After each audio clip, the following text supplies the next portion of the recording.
Kemudian nanti kita lanjutkan dalam terjemahan bahasa Indonesia. Ya, siap ya? Bismillahirrahmanirrahim. Bismillah. Asyhadu Asyhadu alla ilaha alla ilaha Allah alla ilaha. Kita ulang ya. Asyhadu asyhadu asyhadu alla ilaha alla ilaha illallah illallah wa asyhadu. Wanita melahirkan kutukan. Ya, Di konsep. Islam, ya di Islam malah ini kan malah dosa-dosanya ibaratnya anugerah lah, Ya, dosa-dosanya dihapuskan. betul. Kayak sakit juga kan. Di Islam kita kalau sakit malah kita bersyukur dosa-dosa kita lagi dibersihin. Makanya itu yang aku suka juga sih kalau di Islam tuh bener-bener memang aturannya ketat, tapi yang aku rasain Allah tuh ngasih banyak banget jalan kita untuk dapat pahala. Ya, benar. Banyak banget jalannya ternyata. Dan sebenarnya sikap kita sebagai orang Islam ketika kita mengetahui perintah dan larangan dari Allah SWT, kita harus mempelajari dulu perintah ini untuk apa, larangan ini untuk apa, gitu. Perintah ini mungkin nggak berat atau membebani kita atau buruk buat kita, kan nggak mungkin. Belum keluarga kan? Belum. Nanti kalau udah punya anak, pasti kan lu mau kasih aturan buat anak lu, iya dong. Anak kita, orang yang kita sayangi, kan kita harus kasih aturan supaya anak itu tidak celaka misalnya. Anak itu supaya nurut dengan kita, aturannya apa? Dikasih aturan. Jadi Islam juga gitu. Karena Allah Maha Pengasih, Maha Penyayang kepada kita, kita dikasih aturan. Nah kalau yang nggak dikasih aturan, terus kita hidupnya mau kemana gitu. Simpelnya gitu doang sebenarnya dalam Islam. Kalau ada orang yang melihat Islam agama yang ribet gitu, berarti dia nggak tahu tujuan perintah itu apa, tujuan larangan itu apa.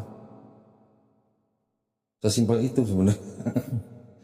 Orang mau masuk Islam, nggak mau ribet, harus sholat, nungging, ada yang bilang gitu kan.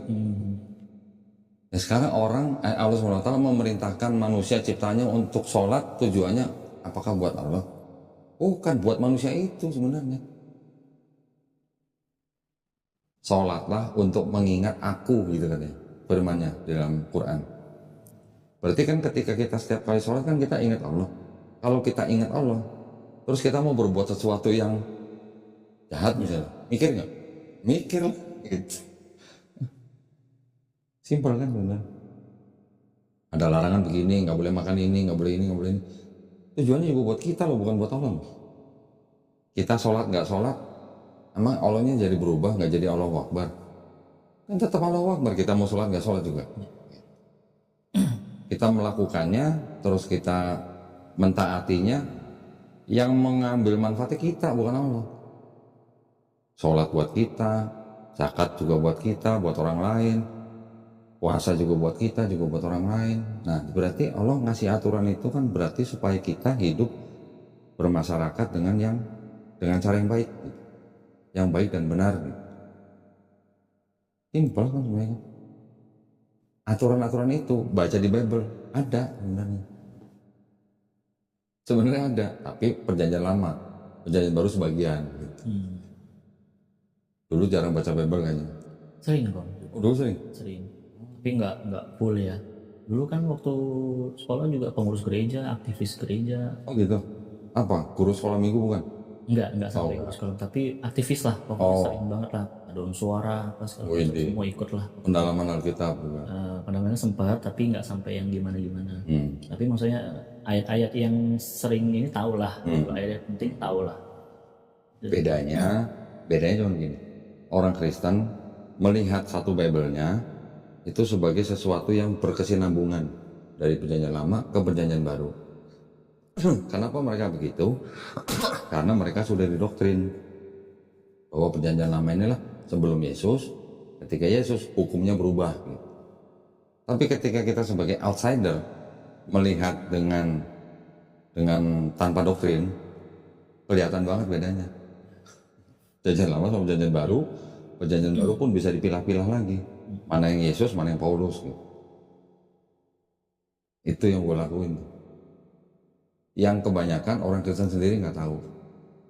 Di titik mana tuh yang Kodondi tuh memang Islam bener nih? Kristen bener. Koko di Kodondi sendiri, kalau dulu di titik mana nih yang Koko belajar terus oke, ini bener? Kristennya. Islam. Oh, Islamnya.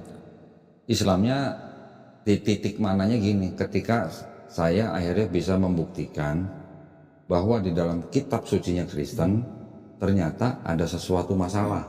Masalahnya kan macam-macam nih. Ada kontradiksi, ada plagiarisme, ada ayat yang tidak asli. Ini kan masalah yang nggak main-main gitu loh. Kalau dalam sebuah kitab yang disebut kitab suci ada kontradiksi, bagaimana bisa disebut kitab suci gitu? Atau ada ayat-ayat yang ternyata pemikiran manusia yang dijadikan agama, nggak bisa dong disebut kitab suci gitu. Ketika gue dapat buktinya dari Kristen sendiri, nah itu pada waktu itu gue bilang, oh ini bukan kitab suci, udah selesai gitu. Baru Biasanya mereka ditunjukin gitu juga nggak langsung terima. jawabannya bisa macam-macam. Padahal sejelas hitam dan putih sebenarnya kok ya. Jelas banget, sebenarnya jelas. Hitam dan putih kan sebenarnya. Mereka hanya beralasan gini, contoh kalau misalnya kontradiksi misalnya. Kontradiksi itu nanti mereka kan menjawab dengan cara begini. Contoh misalnya, kita melihat sebuah kecelakaan. Yang melihat ada 4 orang. 4 orang ini kan bercerita dengan versi dia masing-masing. Contoh. Tapi mereka nggak tahu bahwa di dalam Bible mereka yang terjadi adalah sudut pandang dari 4 orang ini adalah sudut pandang yang berbeda. Si ini menceritakannya namanya A, yang ini namanya B, padahal kronologinya sama, ceritanya sama. Itu kan nggak bisa sebagai beda sudut pandang. Yang begitu kan udah jadi semacam apa ya? Ya udah disebut kontradiksi karena dari setiap sudut pandang ini beda-beda. Contoh misalnya, yang ini bilang orang ini kejadiannya begini-begini, yang ini bilang kejadiannya begini, dibandingkan beda. Gimana mau dibilang sama? Belum lagi nanti yang ini sama yang ini bisa punya ayat yang jumlahnya nggak sedikit loh. Bisa puluhan ayat sama gitu, persis sama, plek sama. Gimana bisa bilang yang ini nyontek yang ini apa yang ini nyontek yang ini?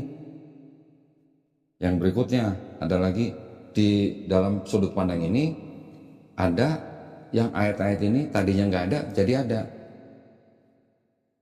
Gimana bisa dibilang itu sebuah kitab suci kalau ada ayat begitu? Belum lagi kalau umat mereka ya memang nggak mau belajar juga kitab suci, nggak mau dibuka juga, ya kan? Bahkan sampai abad tertentu umat itu nggak boleh baca Bible-nya kok. Katolik kan nggak boleh. Sampai abad tertentu ya, sekarang sudah boleh. Zaman dulu umat nggak boleh baca, yang boleh baca cuma pendetanya doang di depan umat ya. Mereka mau baca aja nggak boleh. Sampai ada yang disebut kitab-kitab apokrifa, zaman dulu mereka nggak boleh baca, artinya dirahasiakan gitu. Balik lagi ada kepentingan di situ. Nah, kalau nggak ada kepentingan apa? Kalau namanya agama yang benar kan harusnya malah disebarkan. Kalau di Islam kan sebaliknya, anak-anak kecil kita udah latih untuk baca Quran, untuk hafal Quran. Malah kita buka seluas-luasnya kan. Dan mau nanya silakan nanya, Silakan, iya. tanya sampai sejelas-jelasnya. Nah sekarang kalau ada kitab yang tidak diperdagangkan gimana? Jatuh dari kaki. Tidak diperdagangkan berarti umatnya nggak boleh baca kan? Ya memang zaman sekarang makin kembang. Yang seperti itu sekarang kita bisa lihat di handphone ada, oh bisa baca. Ya sudah, kalau udah jelas gitu loh, udah terang benderang gitu, mau apa lagi? Ya kan? Kalau masalah akidah udah nggak ada masalah, sebaiknya kita sadar dulu, nanti habis itu kita ngobrol lagi. Boleh. Ya, gitu ya. Kita siapin dulu ya. Enggak.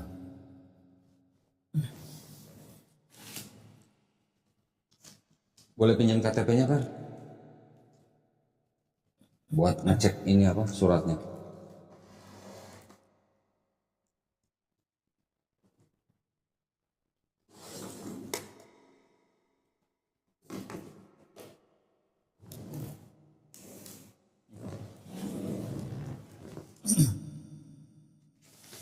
Tolong dicek sama ini, tolong dibaca.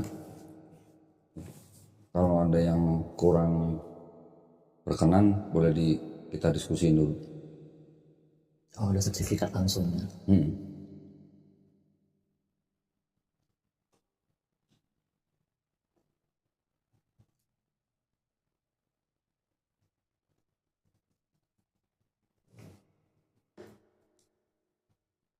namanya cuma satu kata Ferry gitu. Pelit amat orang tua lu. Tadi mau Nama cuma Ferry doang, nggak punya marga gitu. tadi mau diubah tambahin Tan. Ya udah orang mah Ferry Tan gitu ya harusnya. Oh nanti beda sama paspor, nanti ini lagi Iya, masalah lagi. di jenazah. Ya, sama. Oke. Nggak ada masalah. Yang ini bersedia, sementara tidak bersedia atau tidak bersedia? Nomor 6. Oh, video ya. Video ini ditayangkan bersedia atau enggak? Aduh, kita gimana? Nggak ada masalah kan? Kenapa kita nanya begini? Takutnya kan keluarga Enggak, atau maksudnya aku nggak ada salah ngomong gimana kan? enggak, salah ngomong apa? Ya udah, Nggak bersedia. nggak apa-apa ya. Kalau bersedia berarti yang ini coret ya. Ini juga dicoret ya. Ditanda tangan di atas materai sama nama. Ini nama sama nomor ini udah bener ya, sama alamat udah bener. Ya.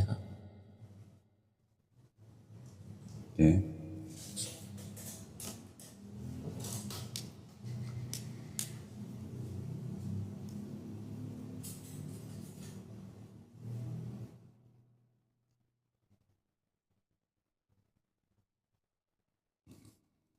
Ada ya orang nama cuma satu kata ya. Tolong dibaca dulu, dicek dulu nama, nomor, nick sama alamat ada yang salah nggak? Said Kang Ngopot pot Kang. Dia bacanya pakai Masih Chinese pakai bahasa Toto. Hokkien. Teochew. Masih Chinese Toto. Entar dulu, tanda tangan entar dulu. Udah bener ya? Nah kalau udah siap, nanti Ferry tinggal baca di depan saya. Dari sini, pernyataan memeluk Islam sampai surat Al-Imran ayat 19. Dengan ini saya nama siapa, langsung agama sebelumnya aja apa. Ini KTP-nya Buddha tapi sebenarnya Kristen, ya kan? Terserah mau sebut Buddha atau sebut Kristen boleh. Dengan sampai di sini baca lagi terus sampai 2 kalimat syahadat. Nanti baru saya tuntun 2 kalimat syahadat, ya. Udah cukup? Kalau cukup silakan dimulai dibaca dari mulai sini. Oke. Di atasnya mau? Ya. Lalu? Yang pernyataan ini aja langsung pernyataan. Oh. Ini juga. Iya, yang dari mulai pernyataan. Oh, iya. Pernyataan memeluk. Pernyataan memeluk agama Islam, sesungguhnya agama yang diridhoi di sisi Allah hanyalah Islam. Surah Ali Imran ayat 19. Dengan saya Ferry, sebelumnya agama Kristen, KTP Buddha, dan kesadaran dan keikhlasan sendiri menyatakan memeluk agama Islam dengan mengucapkan 2 kalimat syahadat. Nah, sekarang kita berjabat tangan. Ferry ikuti apa yang saya ucapkan 2 kalimat syahadat dalam bahasa Arab. Kemudian nanti kita lanjutkan dalam terjemahan bahasa Indonesia. Ya, siap ya? Bismillahirrahmanirrahim. Asyhadu alla ilaha Allah ilaha. Kita ulang ya. Asyhadu alla ilaha illallah wa asyhadu anna Muhammadan Rasulullah. Aku bersaksi tiada Tuhan selain Allah, dan aku bersaksi Nabi Muhammad adalah utusan Allah. Alhamdulillah. Kamu udah muslim.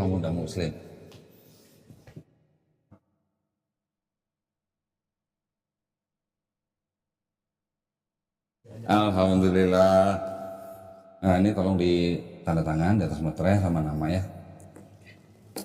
KTP-nya saya pulangin.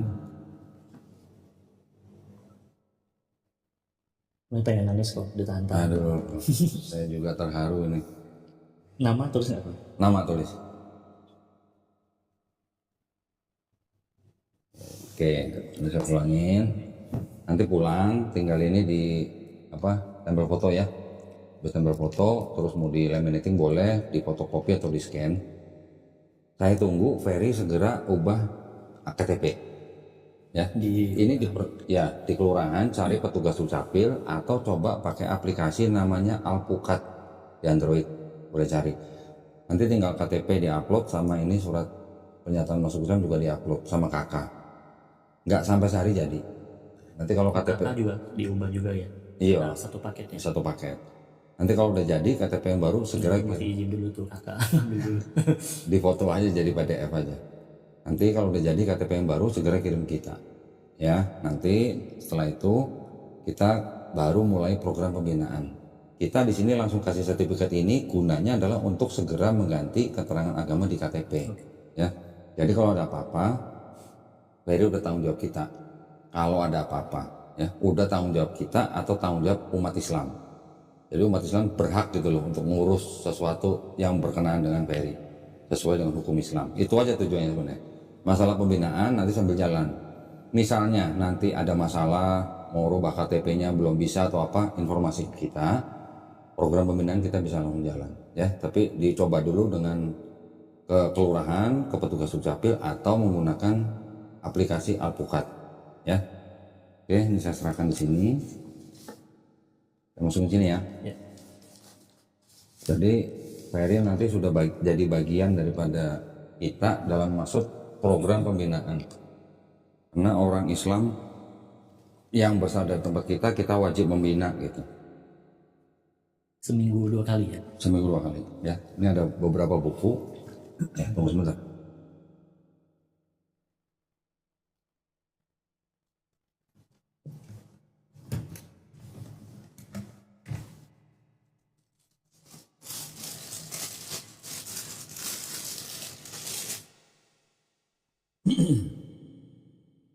Ada beberapa buku yang wajib dibaca ya. Pertama ini, Petunjuk Sholat. Ini harus baca nih, baca semua nih.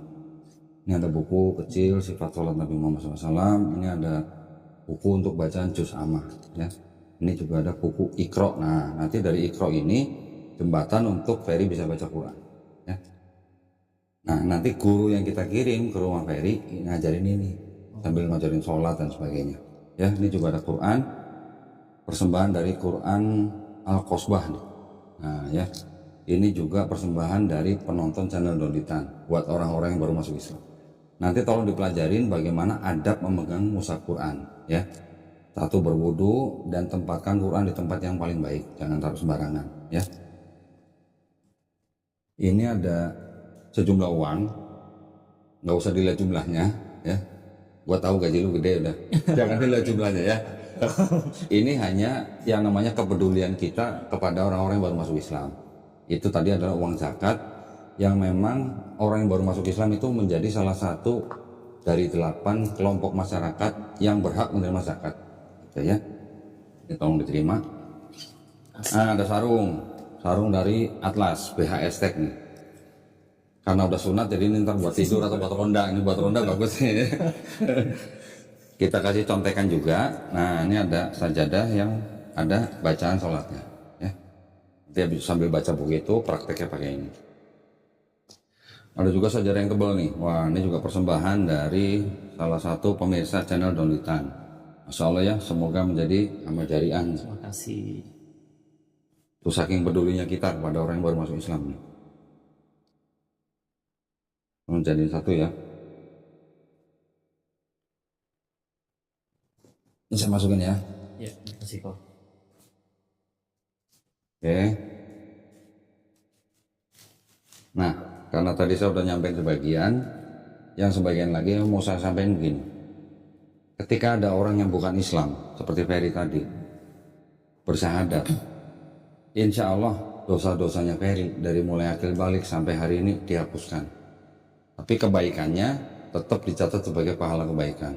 Ya, itu adalah salah satu bukti kemahadilan Allah SWT buat kita ya. Jadi karena sekarang Ferry manusia yang tidak punya dosa, jadi dosanya gampang dikabulkan. Kalau gitu tolong doain saya, doain kita semua, doain yang nonton semua ya, supaya kita semuanya istiqomah dan husnul khotimah. Husnul khotimah artinya masih dalam keadaan baik ya. Juga doain kita semua yang mungkin sedang sakit atau mungkin sedang ada masalah, doain supaya kita dibantu dan dimudahkan Allah SWT. Ya, kita aja ya. Juga kita sama-sama berdoa, mudah-mudahan kita semua dijadikan golongan manusia yang mengikuti apa yang sudah diturunkan Allah SWT melalui Rasulnya. Dan insya Allah kita dijadikan golongan manusia yang menjadi saksi keesaan Allah SWT. Amin. Ya, kita cita-cita nggak usah tinggi-tinggi, nggak usah muluk-muluk. Kita cuma pengen jadi manusia yang menyaksikan keesaan Allah SWT. Oke? Jadi kalau gitu, Terima kasih banyak atas perhatiannya dari para pemirsa juga ya, yang sudah jadi saksi. Mudah-mudahan menjadi kebaikan kita semua. Dan buat para pemirsa yang ingin membantu perjuangan dakwah kami dalam membina para mualaf, dipersilahkan untuk mengirimkan ke Bank Muamalat dengan nomor rekening 3030 300 300 atas nama Yayasan Garda Mualaf Indonesia. Konfirmasi bisa ke nomor handphone 0813 9883 7007. Barakallahu fikum. Semoga partisipasi para pemirsa diterima di sisi Allah Subhanahu wa taala ya. Amin ya rabbal alamin. Baik, kalau gitu kita pamit undur diri. Barakallahu fikum. Semoga kita semuanya istiqomah dan husnul khotimah. Akhir kata, wabillahi taufiq wal hidayah. Wassalamualaikum warahmatullahi wabarakatuh. Alhamdulillah, ini semuanya diterima. Dari kalau ada yang nggak jelas atau ada kesulitan, nanti boleh tanya ke gurunya atau tanya ke kita. Ya, kalau tahu saya jawab, kalau nggak tahu saya banyak guru-guru di sini. Ya, masih ada guru-guru. Tadi beberapa yang datang itu adalah pengurus-pengurus yayasan kita. Oke, masih ada yang mau ditanya nggak? Kirakan, silakan. Mau ngobrol sampai pagi juga ayo. Kalau saya gitu. Tapi yang penting udah bersyahadat nih, udah alhamdulillah nih. Iya, alhamdulillah kok. Ya. Ada yang mau ditanya? Silakan. Sempat dulu. Banyak sih kok. Habis syahadat masih blank. Apa kira-kira yang masih ada di dalam pikiran? Yang udah dipelajarin malah ini apa namanya, malah nggak keinget gitu. Ya sebenarnya nanti lebih banyak teknisnya sih, lebih banyak teknisnya memang.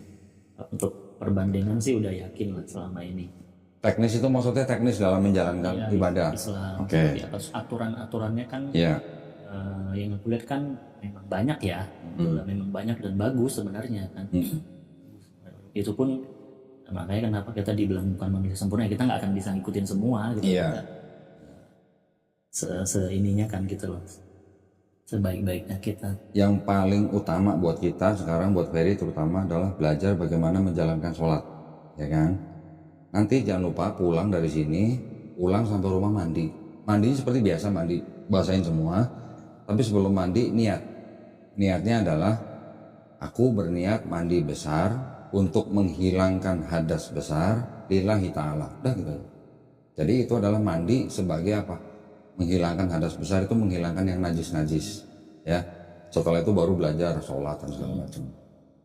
Jadi kalau dalam Islam, laki-laki yang sudah akil balik, ketika dia apa namanya, yang namanya bernajis itu bisa juga, contoh misalnya mengeluarkan air mani setelah bersetubuh gitu kan, itu harus mandi besar sebelum dia sholat gitu ya. Terus apalagi misalnya habis apalah tersentuh apa atau apa gitu, itu juga wajib mandi besar ya. Kayak gitu-gitu basic, itu maksudnya basic. Sholat juga begitu aturannya, sebelum sholat berwudu, sebelum berwudu ada niat, baca di situ semua buku ada. Terus sholat 5 waktu yang fardu kan, fardu itu artinya wajib. Di luar wajib juga ada sholat-sholat yang sunnah namanya. Jumat itu wajib, itu termasuk wajib.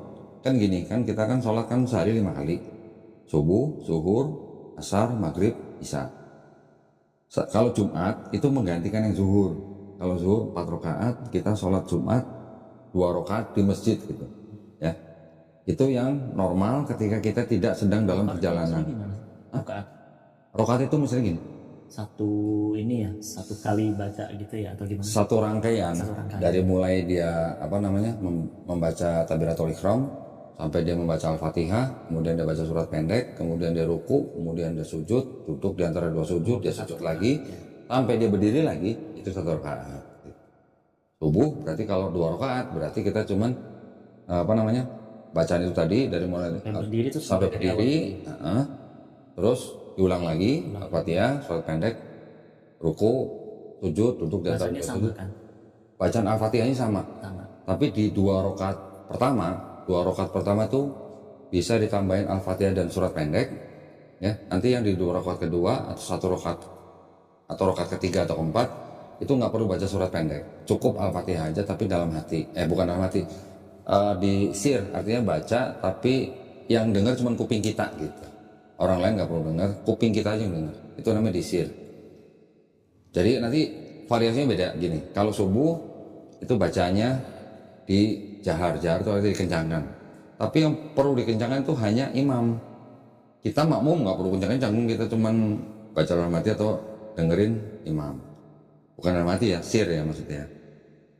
Itu kalau kita sholat berjamaah. Kalau kita sholat sendiri, ya itu cukup sir. Tapi kalau kita jadi imam, kita yang menjaharkan atau suara dikencangkan. Zuhur itu sir, tidak sampai kencang suaranya. Asar juga begitu. Maghrib jahar kencang, isya juga jahar kencang. Yang saya maksud kencang itu hanya yang imam atau kalau ketika jadi imam gitu. Ya. Tapi kalau kita sendiri cukup sir. Itu 5 sholat fardu. Nanti kalau ketika misalnya Ferry sedang melakukan perjalanan, kalau jaraknya, ini ada beberapa pendapat sih. Kalau yang saya ikuti itu yang jaraknya kurang lebih 90 km, itu kita dikasih kemudahan. Sholat yang tadinya 4 rakaat bisa digabungkan dengan sholat berikutnya yang 4 rakaat atau yang 3 rakaat. Jadi 4 rakaat dengan 4 rakaat boleh digabungkan, diperpendek. Yang 4 awal jadi 2, yang 4 kedua jadi 2. Jadi 2 rakaat, 2 rakaat. Ya. Dibolehkan. Misalnya dalam bus atau kereta. Iya, itu dimudahkan gitu lah. Kalau yang bisa dijamak, itu namanya dijamak ya, digabungkan dan diperpendek itu namanya dikosor. Yang Kodok ya atau apa sih namanya? Kodok lain lagi. Ini jamak kosor itu artinya 2 sholat yang digabungkan dan diperpendek. Jamak kosor. Yang bisa dijamak kosor itu sholat zuhur dan asar serta sholat maghrib dan isya. Yang subuh nggak boleh. Itu namanya jamak kosor. Kalau yang kodok itu artinya gini. Misalnya lupa, udah sholat, misalnya udah azan misalnya. Tapi sedang mengerjakan sesuatu sampai dia lupa gitu. Ketika dia ingat, ya dia lakukan. Tapi kalau masih dalam waktunya, itu belum dikodok. Tapi kalau udah misalnya ingat, tapi ini nggak bisa ditinggalin gitu ya Pak ya? Nggak sebisa mungkin ditinggalin. Tapi kalau sampai nggak bisa, kan bisa nyusul gitu. Nyusul, tapi kalau masih dalam waktu yang diperbolehkan, dari jam sekian sampai jam sekian, itu belum kodok. Yang namanya kodok kalau sudah melewati waktu sholat berikutnya.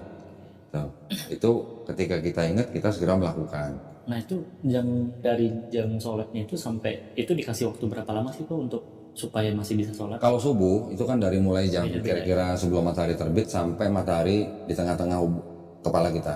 Dari jam 4:30 sampai jam 12 siang. Itu subuh. Enggak, kalau subuh itu waktu sampai zuhurnya. Tapi subuhnya itu hanya kira-kira jaraknya cuma 1 jam. 1 jam. 1 jam dari 4:30 pagi sampai kira-kira jam 5:30 atau jam 6 lah. Batas waktunya sholat subuh itu disebut dengan syuruk gitu. Ya, itu cuma 1 jam. Dari syuruk ke sholat zuhur itu sebenarnya tidak ada sholat wajib, tapi boleh sholat sunnah. Contoh misalnya sholat duha namanya. Nah, itu duha boleh silakan berapa rakaat, tapi ketika melakukan sholat sunat itu selalu melakukannya dengan 2 rakaat, 2 rakaat. 2 rakaat salam, 2 rakaat salam, 2 rakaat salam. Zuhur ya. Nah, zuhur itu waktunya dari mulai kira-kira jam 12 sampai kira-kira jam 3 sore itu masih dalam waktu sholatnya zuhur. Beda sama subuh. Kalau subuh kan tadi kira-kira cuma 1 jam. Kalau zuhur dari jam 12 kira-kira sampai jam 3 lebih. Selama kita sholat di jam itu, ya itu bukan sholat kodok, itu tetap sholat zuhur. Kalau bisa atau yang paling baik adalah kita mensegerakan sholat. Jadi sholat itu berjamaah dengan orang lain. Ketika azan kita udah ke masjid atau ke mushola, begitu qomat kita langsung sholat berjamaah. Atau yang misalnya terlambat bisa berjamaah dengan yang lain. Waktunya gitu. Kalau dari asar itu sampai maghrib itu juga masih jam sholat asar. Maghrib dari kira-kira jam 6 atau jam 6 lewat sampai kira-kira jam 7 atau jam 7 lewat itu juga jaraknya cuma 1 jam. Setelah sholat isya jam 7 atau jam 7 lewat itu sampai sholat subuh itu masih jamnya sholat isya. Ya, tapi yang paling bagus adalah di awal gitu. Jadi yang pendek itu hanya subuh dan maghrib. Kalau misalnya nih, misalnya katakanlah ini 15 menit lagi jamnya sholat nih. Ada yang masih dilakuin buru-buru, akhirnya sholat duluan boleh nggak? Nggak boleh. Sebelum jamnya Nggak boleh. Nggak boleh. Nggak boleh. Ini ubi. Wah, ini sebentar lagi aku maghrib nih. Gua sholat duluan deh. Nggak boleh. Pertanyaan newbie. Nggak boleh. Itu nggak boleh. Itu wajar ditanyakan begitu, wajar. Tapi jawabannya juga jelas, nggak boleh. Jadi kalau sholat belum waktunya, Dikirimin ini sih kok. Jam sholat ini benar nggak? nah itu benar. Itu benar. Ini jam apa jadwal puasa kan ya? Jamnya sholat ya benar. Benar ya. Nah gini, ini kan ada subuh di belakang, di depannya ada imsak nih. Imsak ini waktunya kita berhenti makan minum. Sebenarnya sih aturan yang dibuat di Indonesia ya, tapi tidak tertulis lah. Imsak ini sebagai pengingat lah, Petanda gitu ya. pertanda bentar lagi mau sholat subuh. Jadi lu siap-siap. Tapi bukan berarti lu nggak boleh makan minum, masih boleh. Tapi sebelum azan subuh udah berhenti. Ya kemarin juga sempat nanya sih. Soalnya udah coba puasa kemarin. Udah coba? Gimana? Waktu buka puasa rasanya gimana? Ya memang nikmat. Enak kan? Nah yang lain sih standar lah ya. Subuh, zuhur, asar, maghrib, isya udah. Ini jam-jam sholat. Jadi ya diusahakan sebelum jam itu kita udah siap-siap dulu. Gitu. Jadi kalau nggak dengar azan pun patokannya ini aja. Patokannya itu aja. Iya. Atau di handphone kan sekarang gampang. Di handphone sekarang gampang. Lagi ya kok. Sholat qadha itu yang contoh paling gampang bisa begini. Tidur, misalnya kan. Mau bangun subuh kesiangan misalnya. Kesiangan. Ketika kita bangun jam 7, begitu kita bangun, kita ingat, oh ya kita belum sholat subuh. Nah itu kita buru-buru langsung lakukan sholat subuh. Itu yang disebut dengan sholat qadha. Walaupun udah lewat ya. Walaupun udah lewat. Niatnya beda. Gitu. Nanti belajar di buku itu, ada bacaan niat-niatnya setiap sebelum sholat. Kalau sholat fardu gimana niatnya, kalau sholat qadha gimana niatnya. Atau kalau sholat jamak, qasar, niatnya gimana. Banget itu ya mesti ini ya. Itu semuanya akan kita alami ya, akan kita alami. Jadi itu hanya masalah kebiasaan aja, bukan masalah kayak ujian di sekolah gitu enggak. Dan kalau misalnya nggak hafal niatnya, ucapkan dalam hati aja, nggak perlu dikeraskan gitu depan orang, nggak perlu. Nah, ya makanya kemarin puasa mikir ya udahlah belum bisa sholat belum bisa apa ya udah puasa aja lah niatin aja terima Puasa, puasa. Iya. Ya kalau kita tahu lebih bagus, tapi kalau nggak tahu ya kita serahkan kalau aja. Ada niatnya, niat sebelum puasa tuh ada niatnya. Yang paling bagus itu melafazkan niat puasa itu setelah kita sholat taraweh. Tapi sholat taraweh itu sunnah ya, tidak wajib ya. Kalaupun kita tidak melakukan sholat taraweh, kita mau berniat puasa, ada bacaannya nanti. Bismillahirrahmanirrahim. Nawaitu sauma godin an adai fardi syar'i haji sanati lilai ta'ala. Udah gitu aja. Aku coba ada kan? Yang niat bacain aja. Iya. Kalau nggak hafal boleh sambil baca. Lagi praktek sholat belum hafal boleh sambil baca. Apa-apa. Apalagi udah ada sajadah yang contekan. Nanti setiap hal-hal yang baru diketemui atau belum tahu ini harus bagaimana, jangan sungkan-sungkan tanya. Ada gurunya nanti. Ya.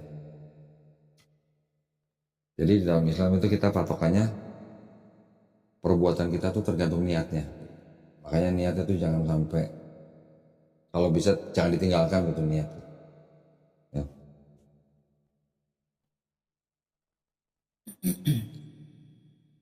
Mandi besar juga penting. Nanti ya pas pulang ya. Nanti boleh dikirim nggak kok ininya? Apa tuh? Kata-kata Bacanya yang tadi tuh. boleh di Google aja, gampang banget kok. Mandi besar ya. Niat mandi besar gitu, dalam bahasa Indonesia aja. Tuh niat mandi wajib sama aja. Tuh kalau mau bahasa Arabnya ini nawaitul ghusla rafil hadatsil akbari fardhu lillahi ta'ala.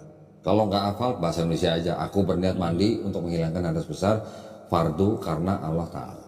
Cukup dalam hati aja, nggak usah teriak-teriak. Niat itu hanya dalam hati aja. Macam-macam pengalaman orang yang baru-baru ngejalanin Islam itu macam-macam. Ada yang lucu gitu. Ada orang yang sholat karena dia nggak tahu sholat fardu, dia memang nggak ada suaranya. Nah nanti ada aturannya ketika ada orang mau gabung sholat kita jadi imam. Nah itu juga harus belajar. Ada yang ditepok dia begini nggak mau gitu. Ada begitu. Makanya itulah buku di situlah itu petunjuk sholat lengkap itu baca semua lah, ada di situ. Ada yang sholat zuhur di jahar, ada suaranya kenceng. Macam-macam pengalaman orang. Harus belajar juga, di YouTube banyak. Bagaimana kalau kita jadi makmum? Makmum itu artinya kita jadi apa namanya, pengikut sholat. Yang nggak telat bagaimana, yang telat bagaimana gitu. Kan kadang kita datang, oh sholat udah mulai nih, gitu kan. Nah kita terlambat, nah itu harus ada, kita harus tahu kita mau menjalankan sholat itu kan kita tahu berapa rakaat nih. Tapi ketika sholat yang jamaah sudah dilakukan, sudah melewati 1 rakaat, sebenarnya sih awalnya tuh patokannya dari mulai ruku ya. Itu berarti kan sudah terhitung 1 rakaat. Nah kita harus tahu nanti setelah salam, kita tinggal melanjutkan gitu. Tadi kita kurangnya berapa rakaat gitu. Ya ngikutin. Itu juga dipelajarin, jangan sampai kita udah telat 2 rakaat, ketika imam udah salam kitanya diem aja, enggak, kita harus lanjutin rakaat yang ketinggalan gitu. Kelihatannya banyak, tapi karena sering nanti kita pasti terbiasa. Biasa. Kita minum lagi ya Pak? Minum loh, ini nggak mau nih. Air putih aja. Karena puasa kan air minumnya gitu. Iya. Iya. Jadi dari tanggal 1 kemarin udah puasa? Wih, belum nih? Belum. Alhamdulillah. Ya belum dong, jangan. Jangan. Iya, maksudnya kan sebenarnya gini, ketika kita belum bersyahadat, kita mau melakukan sih nggak ada yang larang, tapi istilahnya itu pahalanya ada pahala di luar Islam gitu lah. Tapi ketika kita sudah bersyahadat, kita melakukan, pahalanya double.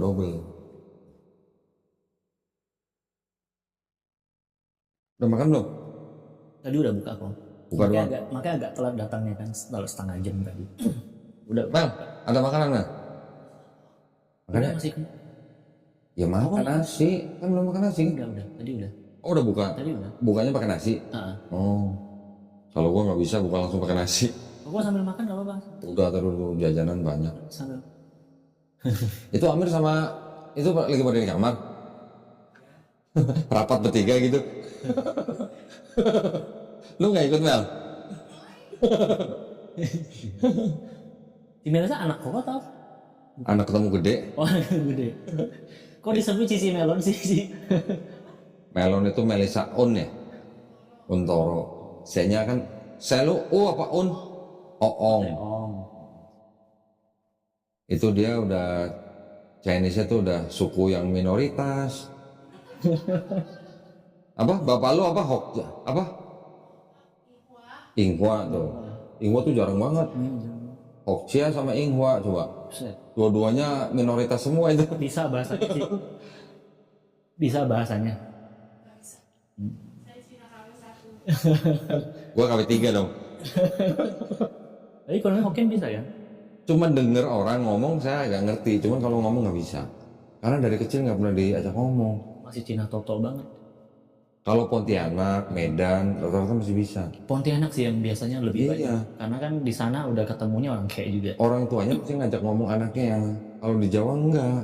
Dan kalau apa pertemanan pasti ada kayak, jadi bisa juga. Ada ya? Kayak. Iya kalau di Jawa Mel, orang tua yang keturunan Cina sama anak itu udah nggak ngomong Cina, Iya. ngomongnya Jawa. Masih Toto banget. Kebanyakan Cina yang tumbuh di Jawa nggak bisa ngomong Malah medok bahasa ya. Mandarin, malah medok. Malah medok. Gue malah bisa bahasa ngapak, nulis Hana Coroko malah bisa. Karena tuh tulisan Jawa tuh, yang Hana Caraka tuh, Sanskerta. gue malah bisa, mirip Sanskerta.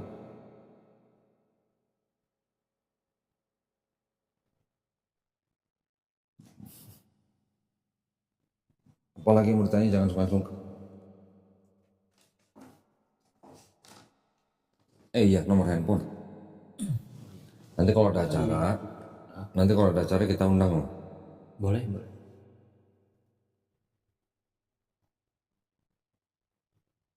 Nama Ferry doang, gua tambahin Tan deh, dari Tan.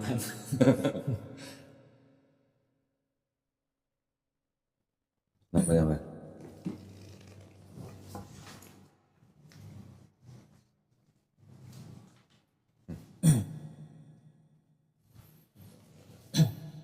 Ngedit video 8 jam kayak ini banget ya, sebulan nggak kelar-kelar.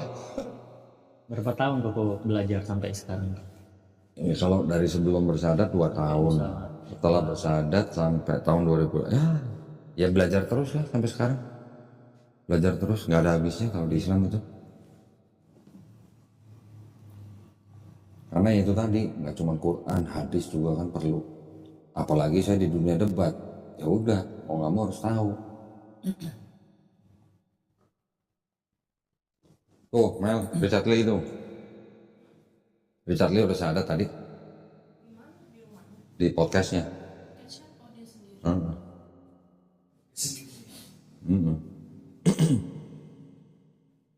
Nih, sama Felix Shaw. Sama Felix Shaw. Oh, sama Felix ya. Tinggalnya sini juga tuh.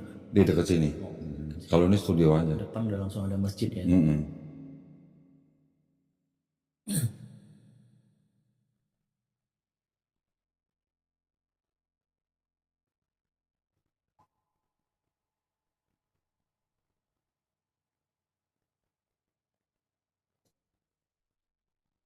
Tapi masih sering ketemu orang tua. Sering. Tiap minggu.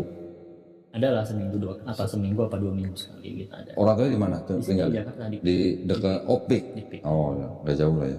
Hmm. Kakak, apa cici-cici udah ada yang married? Udah 2 udah. Udah punya ponakan berarti? Iya udah 4 ponakan. Ferry kapan married? Belum ada jodohnya. Ah, serius? Belum. Mel, cariin Mel. Iya. Masih single Mel. Widih. Cepet, biasanya cepet ya. Pokoknya kalau tambang Korea, tambang Cina mah pasti cepet dah. Orang Islam sendiri juga demen kalau married sama orang yang mualaf. Nggak yang cowok, nggak yang cewek. Kemarin ada yang minta tolong cariin, tapi janda anak 2. Wah, berarti boleh dong buka pendaftaran dong, Mel. Yang berminat ya. Biro jodoh juga ya. Loh, di Islam lo bisa ngejodohin orang sampai mereka menikah. Pahala juga. Pahalanya surga loh. Weh, sampai begitu. Bener, makanya orang Islam demen jodohin orang. Saya sebenarnya sih nyari pahalanya, bukan orang itu. Ya makanya sebenarnya banyak banget kan pintu-pintu pahala. Banyak. Yang dikasih. 8 pintu surga. Banyak. Cara dapatin pahala sebenarnya banyak banget. Banyak banget. Makanya pas aku cari tahu, ternyata banyak ya hal-hal kecil pun ternyata. Apa hal yang paling kecil coba dapat pahala? Paling kecil aja hal itu apa? Apa tuh? Senyum. Cuma senyum kepada orang kafir aja tuh kita udah dapat pahala. Maka memang pahalanya besar kecilnya kan beda-beda ya. Jadi kalau boleh dikata orang Islam yang paham dengan agamanya, dia adalah seorang pemulung pahala. Pemulung, karena besar kecil dia pulung gitu pahala itu. Dengan cara apapun gitu. Aku sempat mikir begonya gini kok dulu ya, mikir bego. Berarti ini jelas nih. Ya udah gua berdagangnya sama Allah ibarat dulu untuk mengenal bego ya. Memang itu. Tapi setelah aku pelajari lagi ada penjelasan untuk lupa. Lu jangan hitung-hitungan sama Allah. Memang begitu. Hitung-hitungan. Tapi memang Allah dikasih, Allah mau hitung-hitungan silakan. Tapi ada penjelasan, lu jangan hitung-hitungan karena apa? Lu nggak akan bisa. Nggak bisa ngitung. Kita harus cuma minta kemurahan hati. Nih, yang kita bisa hitung hanya amalan kita. Tapi kita nggak bisa menghitung pahala dari Allah. Itu yang kita nggak bisa ngitung. Iya. Yang bisa kita hitung, ingat-ingat adalah amalan kita. Oh, tadi gua sholat bener. Tadi gua sholat nggak telat misalnya. Oh, hari ini gua sholat nggak ada yang kodok misalnya. Kan Gitu. kalau pikiran begonya kan ya dosa-dosa kita lu gimana hitungnya juga kan. Di dalam Islam ada sangat-sangat menguatkan gini. Cuman antara 2 sholat. Ini cuman antara 2 sholat loh. Misalnya dari zuhur ke asar. Setelah sholat zuhur, lu baca ini. Termasuk lu baca ayat kursi. Ini dari sholat zuhur ke sholat asarnya, lu udah diharamkan neraka. Bayangin. Cuman baca ayat kursi setelah sholat. Kenapa tuh Bang? Lu udah diharamkan neraka. Kenapa? Ya udah deh, artinya lu udah, istilahnya lu udah, orang yang udah sholat dengan bacaan ayat kursi, lu udah nggak boleh masuk neraka gitu. Sampai begitu coba. Makanya gue setiap kali sholat, bacaan gue selalu pada ayat kursinya. Simple kan, nggak perlu harus ada orang mati di atas kayu salib gitu maksudnya. Jadi urusan di Islam itu semua urusan adalah antara kita sebagai pribadi dengan Allah. Udah cukup. Allah nggak perlu istilahnya yang harus ada pengantara, nanti harus ada yang nebus dosa, nggak ada konsep gitu.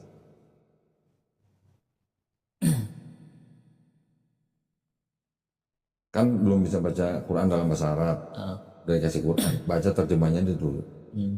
Kalau nggak paham atau artinya, loh kok begini, jangan buru-buru menafsirkan dengan pemahaman kita, baca tafsir. Iya. Kalau dulu kan memang aku sengaja kok dari 8 tahun belajar itu memang sengaja nggak nyari ustadz dulu. Oke. Kalau dulu aku mikirnya adalah aku mau ngosongin gelas nih, nggak mau terpengaruh oleh siapapun. Dulu aku mikirnya ya namanya manusia pasti pertama bisa aja salah, kedua bisa aja ada kepentingan. Ya nggak mungkin ketemu ustadz, nggak mungkin dia suruh ke Kristen gitu. Betul. Makanya selama ini tuh aku berusaha nggak mau ada ini dulu lah, aku belajar sendiri supaya lebih memang dari aku gitu. Iya. Tapi juga nggak berani sembarang menafsirkan. Betul. Nah, aku pakai akal sehat lah. Makanya aku mikirnya nanti udah oke, baru aku benar-benar belajar sama ini guru. Orang yang baru masuk Islam itu ibaratnya kayak orang baru masuk hutan sendirian gitu. Lu nanti akan dideketin oleh orang-orang dengan kelompok tertentu nih, ya, untuk masuk kelompok mereka atau masuk golongan mereka. Itu yang kita harus hati-hati. Makanya kalau kita bisa, boleh saran, mendingan ikutin golongan atau kelompok yang mainstream gitu aja. Ya, udah ikutin yang paling banyak, itu insya Allah udah benernya sih. Tapi kalau kelompok yang kecil-kecil, ini kan masih bisa jadi kontroversi, gitu kan. Jadi kita juga nggak perlu ikut ormas sebenarnya. Ada NU, ada Muhammadiyah, ada yang lain. Kalau kita punya istilahnya waktu luang dan kepentingan yang sama dengan masing-masing ormas, silakan. Tapi kalau kita nggak ada, apalagi kita kerja dan segala macam, terus kita orientasinya bukan ke tujuan tertentu, kita nggak perlu ikut itu, nggak apa-apa. Nggak harus gitu orang Islam harus ikut NU atau harus ikut Muhammad, enggak. Dakwah bisa berbagai macam cara. Iya.